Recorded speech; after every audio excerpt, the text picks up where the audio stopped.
좌우로 인사하십시다. 잘 오셨습니다. 사랑합니다. 한 주간 잘 지내셨습니까? 이제 오늘부터 로마서를 하게 됩니다.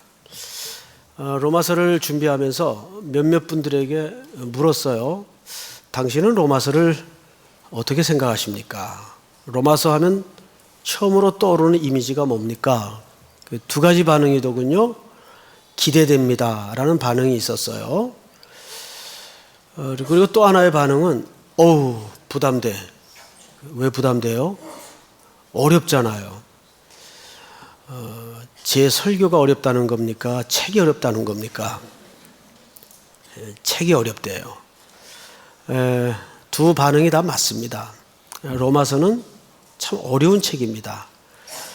그래서 사도행전 신약의 가장 긴 책이었죠. 28장을 마치고 구약으로 넘어가서 십계명을 할까, 또 재미있는 창세기를 할까, 또 예수님이 산에서 가르쳐 주신 팔복의 말씀을 나눌까, 뭐 여러 가지 고민을 하고 기도하는 끝에 엉뚱한데 포인트를 찾게 되었어요.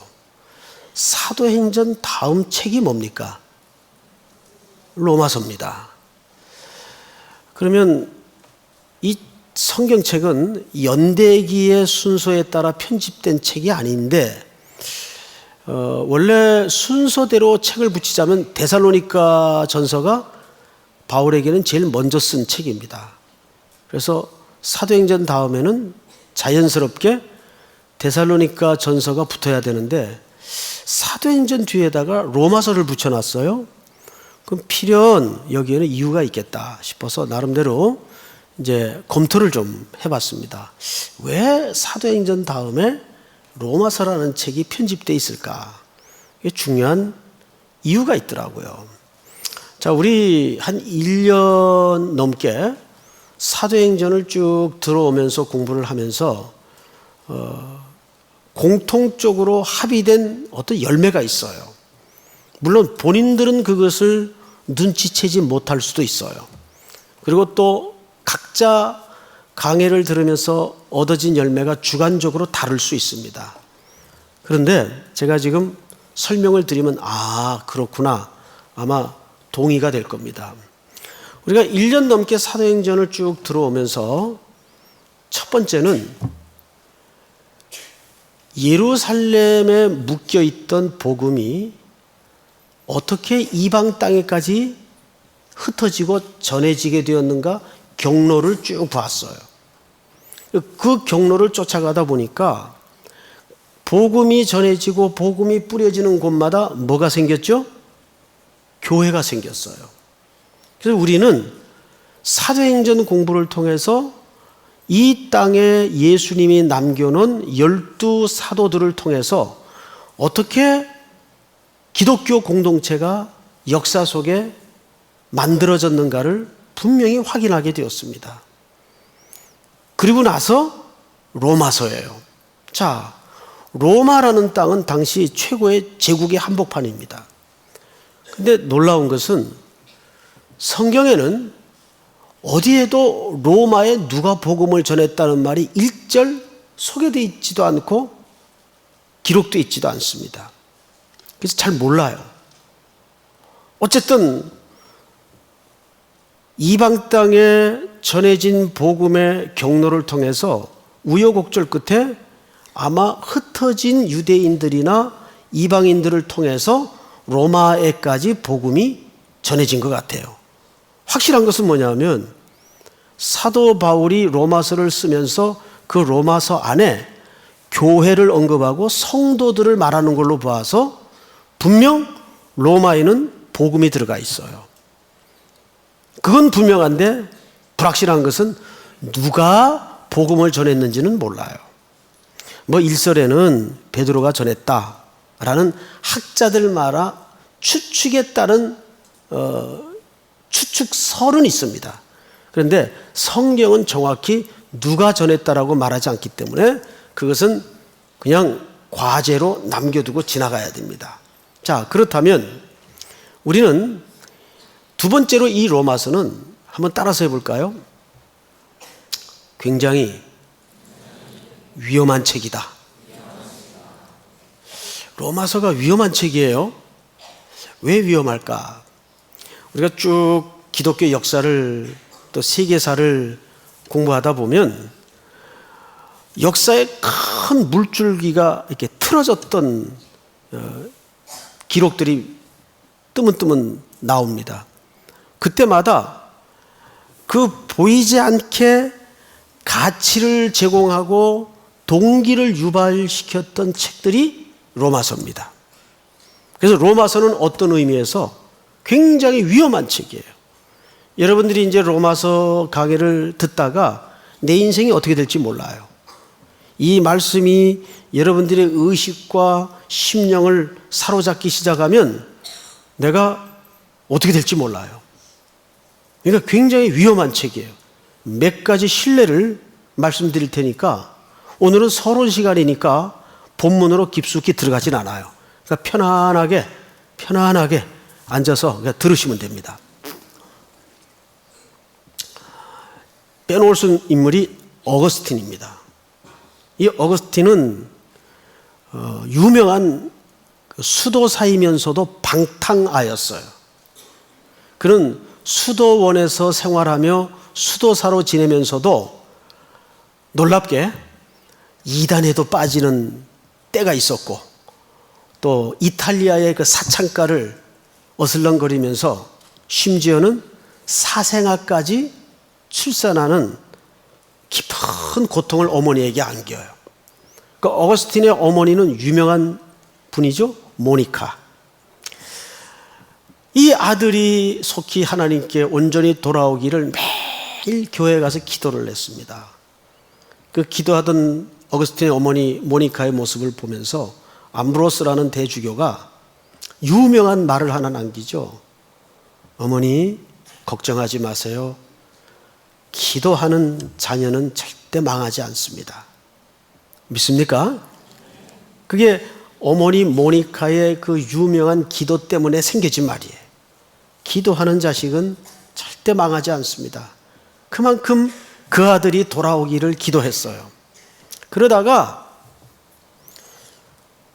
그날도 술에 잔뜩 떡이 돼가지고 수도사가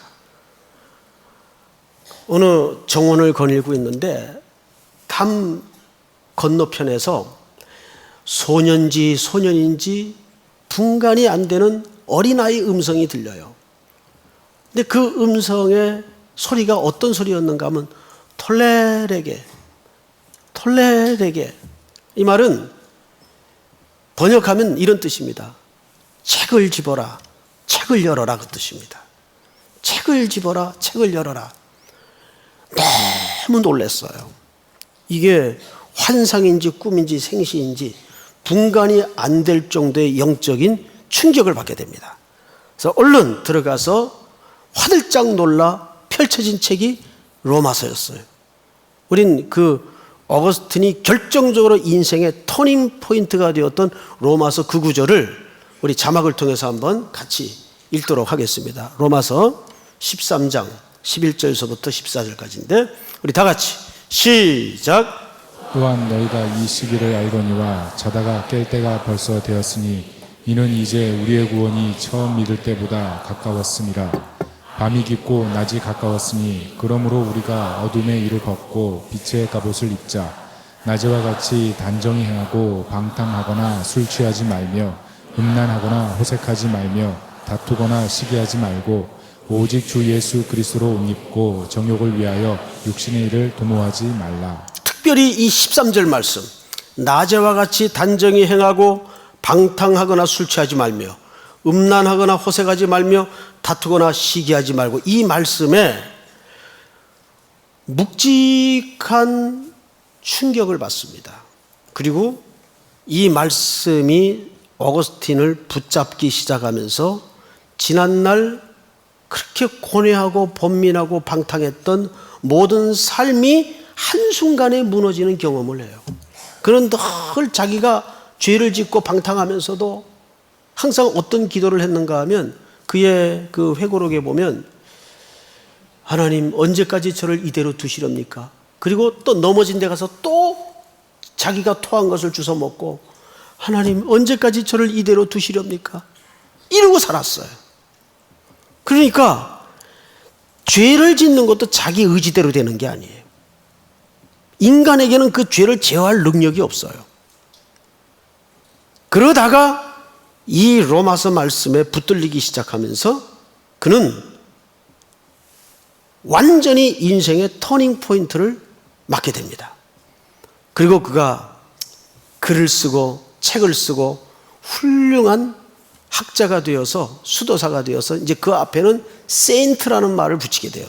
성 어거스틴. 그리고 그의 책에 유명한 참회록이라는 책이 있죠. 참회록.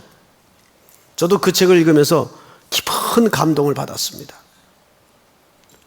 그리고 그의 대표적인 주석이 로마서 주석이에요. 그 로마서 주석은 그 이후에 수많은 이단들이 일어날 때마다 그 혼란한 영적인 세계의 질서를 잡아주었던 중요한 다림줄이 되었습니다. 척도가 되었습니다. 그뿐만이 아니에요. 마틴 루터 같은 사람은 신학교에서 학생들을 가르치는 교수였어요. 그런데 그도 수도사였지만 학생들을 가르치면서 이 로마 카톨릭의 교회에 썩어가는 모습을, 그 악취가 진동하는 모습을, 냄새를 보면서 견딜 수가 없었어요. 학교에서 학생들과 강의를 하면서도 계속 이건 아니다, 이건 아니다. 이미 로마 카톨릭 교회는 말씀의 본 궤도에서 이탈을 해가지고 사람이 만들어 놓은 온갖 문화, 관습, 제도, 이런 것이 말씀의 권위를 넘어서 버리고 말았습니다. 거의 무당 종교가 돼버리고 말았어요. 우상 종교가 돼버리고 말았어요. 그거를 의식 있는 수도사들이 보고 느끼고 있으면서도 한마디를 못하는 거예요. 그 권위 앞에. 근데 그 갈등이 마틴 루터에게도 너무너무 심했습니다. 그러다가 신학교에서 로마서 강해를 하기로 마음을 먹게 됩니다. 그 로마서 강의를 하다가 그가 대우각성하고 깨달았던 유명한 명제가 뭐냐면 오직 의인은 믿음으로 말미암아 살리라. 그 유명한 이신칭의의 교리를 붙들게 됩니다. 오직 의인은 믿음으로 말미암아 살리라. 그래서 그는 95개 조항을 만들어서 로마 가톨릭 어느 교회 앞에다가 내걸게 되죠. 마틴 루터는 그의 스스로 남긴 기록에 보면 어느 곳에서도 로마 가톨릭 교회를 반대한 기록이 없어요.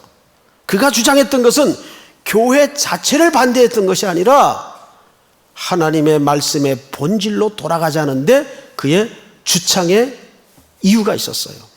이래서는 안 됩니다. 교회가 이래서는 안 됩니다. 하나님의 말씀의 본질로 돌아가야 됩니다. 원리로 돌아가야 됩니다. 오직 의인은 믿음으로 말미암아 살아야 됩니다. 이걸 강조하기 시작한 거예요. 그러다가 그는 하나님의 보이지 않는 섭리의 손길에 등을 떠밀려서 졸지에 의도하지도 않았던 개혁의 선봉에 떠밀리게 됩니다. 누가 밀었어? 이렇게 된 거예요. 그 역사의 부흥이나 개혁의 현장을 공부를 해보면 신기한 공통점이 뭐냐면 한 번도 사람이 주도하고 의도한 부흥과 개혁이 없어요. 전부 어쩌다가 보니까 떠밀린 개혁, 부흥의 현장이에요. 대표적인 케이스가 마틴 루터입니다. 칼빈 같은 경우 마찬가지. 그들은 개혁을 해야 되겠다 하고 무슨 음모를 꾸미고 이랬던 기억이 없어요. 기록도 없고. 오직 하나, 이래서는 안 된다. 하나님의 말씀대로 돌아가야 된다. 이 주장을 하다가 개혁의 선봉에 그냥 떠밀려 버린 겁니다. 그 마틴 루터가 개혁의 선봉에 떠밀렸던 중요한 동인을 제공했던 책이 바로 이 로마서예요. 요한 웨슬리도 마찬가지죠. 그는 개인적으로 굉장한 신앙적 회의에 빠져 있었어요. 그래서 어느 휴양지에 가서 휴양을 하게 됩니다. 물에 젖은 빨래처럼 널브러져 있는데 한 청년이 설교를 하는 것도 아니고 강해를 하는 것도 아닌데 그냥 어느 청년이 낭독하는 로마서 성경 읽는 소리를 듣다가 요한 웨슬레이는 경천동지하는 내적인 충격을 받게 돼요. 그래서 그가 각성이 일어나고 감리교를 창설하는 창시자가 되죠. 그 스코틀랜드 장로교의 시효가 되었던 하딩 형제가 있습니다. 로버트 하딩, 알프레드 하딩, 이 형제인데 이 사람들이 스위스에 가서 어느 날이 있는데 신학생들이 자기 옆에서 뭘 이상한 잡담을 하는 걸 듣게 돼요. 근데 신학생들인데 너무 성경의 무식한 이야기를 하는 걸 듣고 깜짝 놀래요. 그래서 조심스럽게 그 신학생들에게 제안을 하죠. 자네 우리 집에 와서 나랑 로마서 공부를 해보지 않겠나? 이렇게 자연스럽게 집안에서 시작된 성경 공부 모임을 통해 거기에서 유럽의 불씨가 되는 많은 성경 교사들을 배출하게 됩니다. 유명한 스코틀랜드의 하딩 형제들이에요.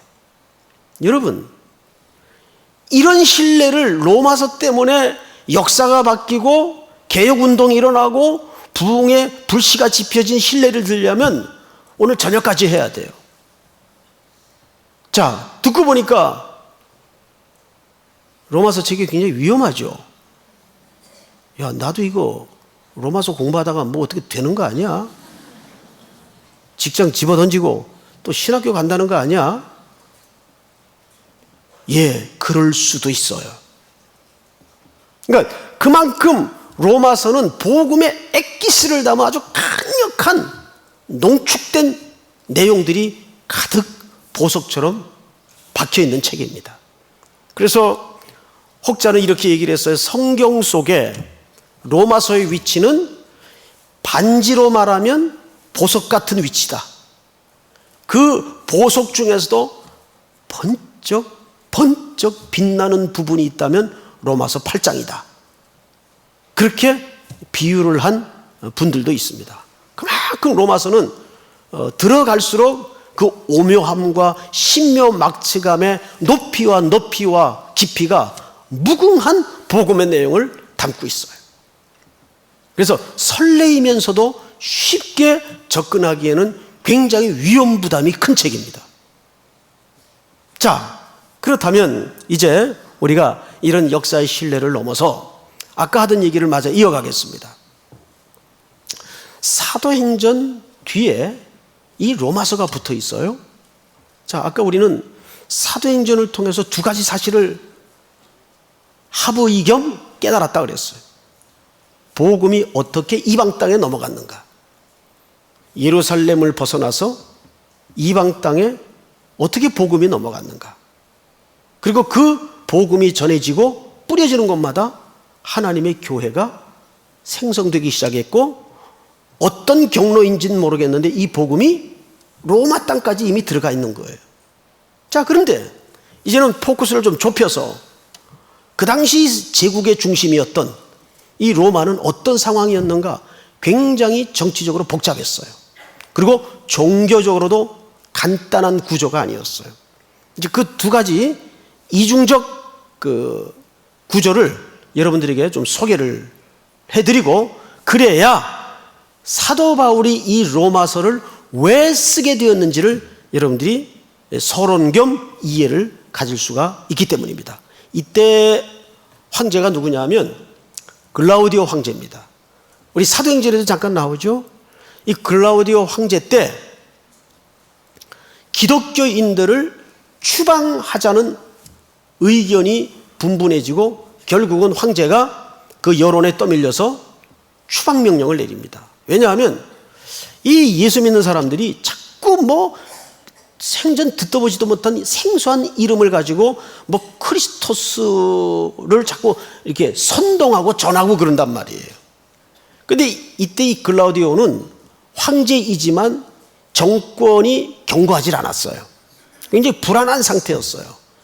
그거를 유지하기도 신경이 쓰이는 터인데 자꾸 이 예수쟁이들이 소요를 일으키고 분란이 일어나고 로마 시내가 시끄럽단 말이에요. 또 이들을 내쫓아야 된다는 여론도 자꾸 올라오고 해서 결국은 이들을 전부 추방을 시킵니다. 이때 원래는 유대인들만 추방을 했어요.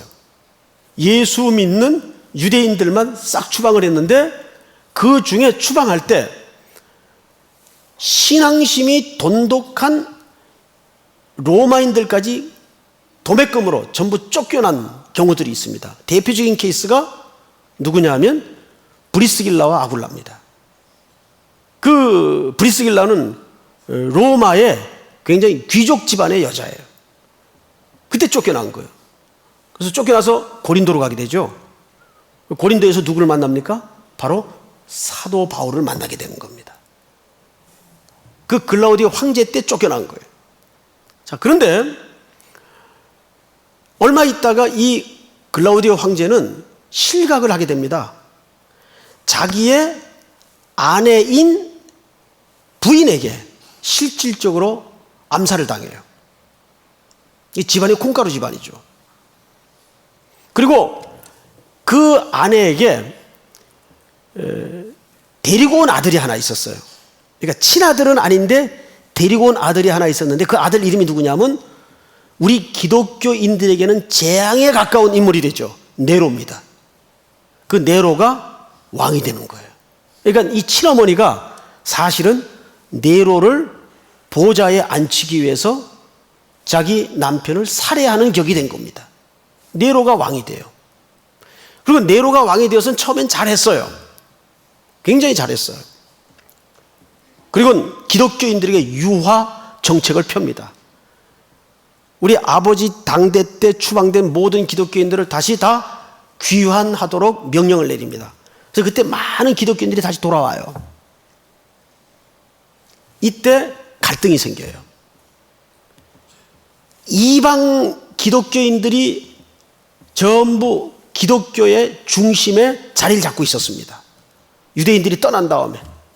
근데 유대 디아스포라들이 다시 돌아와서 보니까 교회 헤게모니가 이방 기독교인들에게 넘어가 있는 겁니다. 이것이 기독교 공동체의 또 하나의 보이지 않는 심각한 갈등 요인이었어요. 그리고 네로는 점점점 사이코가 돼갑니다.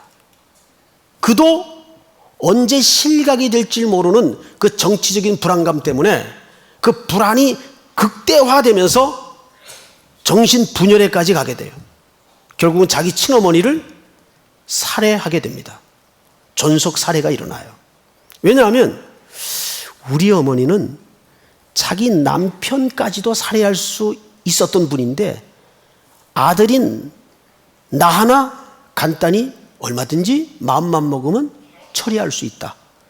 그러면 나는 이 황제 노릇을 더 이상 할 수 없지 않는가. 이 염려와 걱정과 불안이 점점 극대화되면서 결국은 자기 어머니를 살해합니다. 이때부터 온전하게 사이코가 돼요. 그래서 밤마다 주색 잡기에 빠지게 됩니다. 어마어마한 파티를 궁궐에서 연회를 열게 돼요. 이 당시 그 파티는 귀족 문화의 심벌이었습니다. 그 파티 석상에서 온갖 더럽고 음란한 짓들이 벌어집니다. 그러면서 예수 믿는 사람들을 잡아들이기 시작하고 그들을 짐승의 탈을 씌워서 원형 경기장에 던지고 짐승의 밥을 만듭니다. 그래서 그 당시 나는 그리스도인입니다 라고 고백하는 것은 투옥과 고난과 죽음을 각오해야 되는 아주 심각한 고백이었어요. 그런데도 일부 기독교인들은 체포가 되면 당당하게 나는 기독교인입니다. 이 고백을 서슴지 않았어요. 그러니까 그 간단한 고백 속에는 자기의 목숨과 인생과 가치와 모든 걸 담아낸 아주 중요한 고백이 된 겁니다. 나는 기독교인입니다. 얼마나 무서운 고백입니까? 죽음을 각오한 고백이어야 했어요. 게다가 로마 정부가 어마어마한 돈이 들어가니까 결국 과도한 세금 징수를 하게 돼요. 이게 유대 팔레스타인 지역의 식민지 나라에게까지 경제적인 그 핍절로 다가가게 됩니다. 그리고 이 미치광이 황제는 새로운 도시를 자기 예술적 천재적인 감각을 살려서 건설하고 싶은 욕망에 방화를 저지르게 되죠. 그런데 그 방화의 주범이 네로라는 사실이 암암리에 자꾸 조여들면서 그 죄를 전부 예수 믿는 사람들에게 뒤집어 씌우게 됩니다. 이때부터 본격적인 박해가 일어나요. 그러면서 교인들이 하나씩 무너지기 시작했어요. 예수를 믿고 산다는 게 과연 뭘까? 이렇게 끊임없는 고난, 박해, 죽음 뿐인가? 여기에 많이들 회의에 빠지고 무너지기 시작했어요. 이런 소식을 사도 바울이 듣게 됩니다. 한 번도 얼굴을 보지 못한 성도들이지만, 교회지만 사도의 입장에서 뭔가 이들을 도울 길이 없을까 하다가 붓을 든 것이 로마서입니다. 그래서 로마서를 쓰게 된 첫 번째 목적이 뭐냐 하면, 흔들리는 이 기독교인들에게, 그리고 복음의 가치혼란을 겪고 있는 이 기독교인들에게 다시 바른 복음을 들려줘야 되겠다 해서 복음이라는 주제로 글을 쓰게 됩니다. 그게 1장서부터 11장까지예요. 그래서 기독교의 가장 엑기스에 해당하는 농축된 복음, 하나님의 의, 하나님의 나라, 믿음, 복음이라는 내용으로 담아서 글을 쓰게 됩니다. 자, 그런데 사도 바울은 복음이라는 말을 썼어요. 유앙겔리온. 이 말은 사실 당시 기독교인들이 처음 썼던 단어는 아니에요. 로마 궁궐에서 가이사 황제가 자기를 이어서 황제가 될 아들이 태어날 때 얼마나 기쁜 소식입니까? 굿 뉴스죠. 그거를 유앙겔리온, 복음이라고 했어요. 그리고 황제가 백성들에게 어떤 정책적인 시혜를 베풀 때 그것을 황제와 관련된 정책 발표를 할 때 그것을 유앙겔리온, 복음이라고 말했어요. 근데 그 복음은 로마 제국의 복음이면 식민지 국가엔 재앙에 가까운 아주 불편부당한 편협된 복음이죠. 온전한 복음일 수가 없어요. 그래서 사도 바울이 로마서에다가 담아내고 싶었던 중요한 정신이 뭐냐 하면 그리스도의 복음. 할렐루야. 그래서 그리스도의 복음을 얘기한 거예요. 민족과 민족을 뛰어넘고 시대와 시대를 뛰어넘고 하늘과 땅이 어우러지는, 맞닿는 화해가 이루어지는 온 인류의 그래서 이 로마서는 모든 인류를 향해서 유죄를 선언합니다. 그 유죄를 전제로 어떻게 우리에게 살 길이 있는가? 그것을 그리스도의 유앙겔리온, 복음으로 제시를 하는 거예요. 그래서 1장서부터 11장까지는 그리스도의 복음을 얘기합니다. 믿음은 무엇이냐? 구원이라는 건 무엇이냐? 부활은 뭐냐? 진정한 평화는 뭐냐? 그 당시 로마는 아주 희한한 단어를 하나 만들었죠. 팍스 로마, 평화의 로마. 근데 그 로마는, 그 평화는, 로마가 만들어낸 평화는 어떤 평화입니까? 힘으로 짓누르는 평화였어요. 힘으로 유지되는 평화였어요.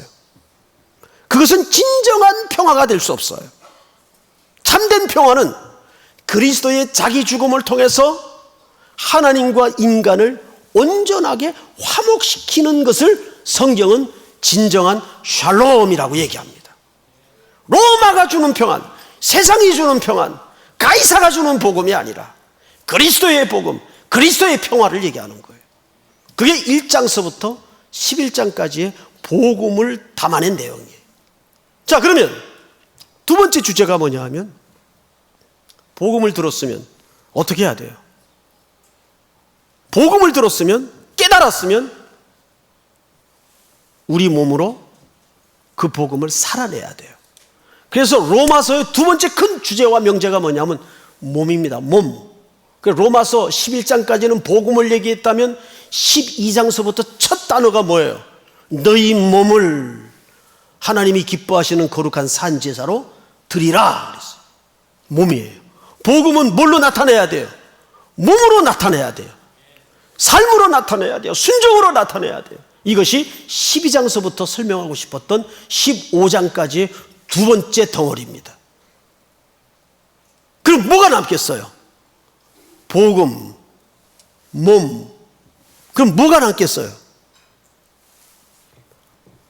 건강하고도 아름다운 생명의 열매, 공동체가 남는 거예요. 그래서 16장은 사도 바울이 그 시대 로마 교회에 추천하고 싶었던 신실한 하나님의 생명들을 쭉 추천합니다. 그 이유가 뭘까요? 결국 미술 작품이든 좋은 영화든 좋은 영화, 좋은 작품의 공통점은 사람이 주제가 되는 거예요. 완득이 같은 영화, 그 따뜻한 사람이 주제가 된 거 아니에요. 그리고 좋은 미술 작품들을 보면 풍경화 같은 게 아니에요. 항상 사람이 주제가 된 작품이 오랜 세월 불후의 명작으로 남습니다. 로마서도 마지막 장은 전부 사람 이름들로 열거되어 있어요. 왜 그럴까요? 공동체 때문입니다. 이번 로마서를 통해서 우리 모든 삼일교회 성도들이 다시 복음을 듣고 다시 들은 복음을 통해서 우리의 삶이 변화되고 그 삶의 결과로 우리 삼일교회가 건강하고 균형 있는 공동체로 거듭나서 이 시대 앞에 겸손하게 쓰임받는 저와 여러분들이 될 수 있기를 주님의 이름으로 축복합니다. 우리 다 일어나십시다. 마음이 상한 자를 고치시는 주님,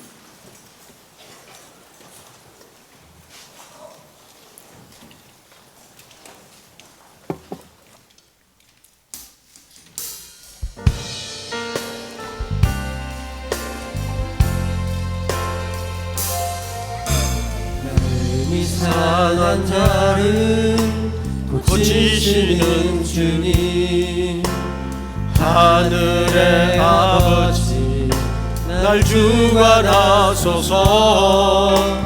주의 길로 인도하사 자유케 하소서. 새 일을 행하사 은케 하소서.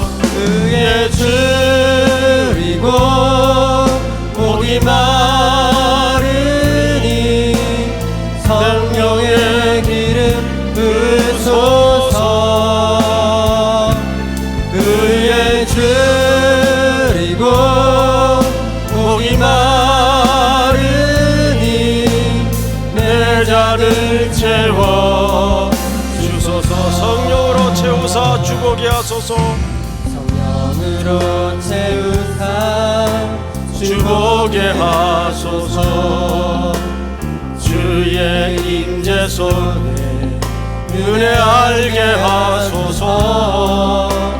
주대로 살아가리 세상 끝날까지. 나를 빚으시고 새날 열어주소서. 그의 줄이고 목이 마르니 성령의 기름 부으소서. 그의 줄이고 목이 마르니 내 잔을 채워 주소서. 서신처럼 한번 기도합시다. 눈을 감고 기도할 때 두 가지 제목으로 기도했으면 좋겠어요. 이제 시작된 로마서 강의를 통해서 먼저 내 자신이 하나님 앞에 부서지고 깨어지고 다시 듣는 복음이 될 수 있도록 도와주셔서 내 삶이 바뀌고 인생이 변화되는 은혜를, 기적을 목독게 하여 주시옵소서.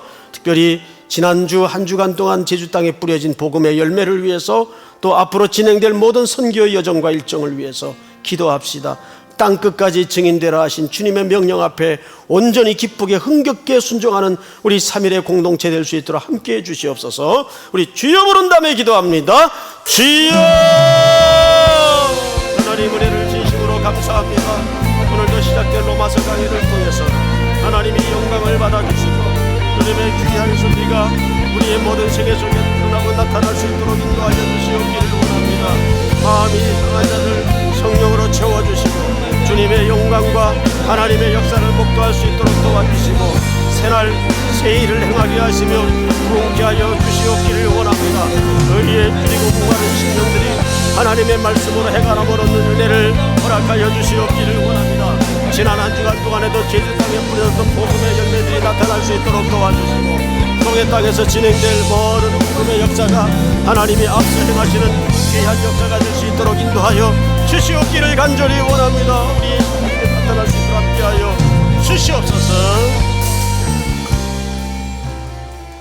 지금은 우리 구주 예수 그리스도의 은혜와 하나님 아버지의 크신 사랑하심과 성령님의 교통하심이 머리 숙여 경배를 드리는 모든 3일의 성도들 머리 위에 복중의 생명까지 영원토록 함께 있을지어다. 아멘.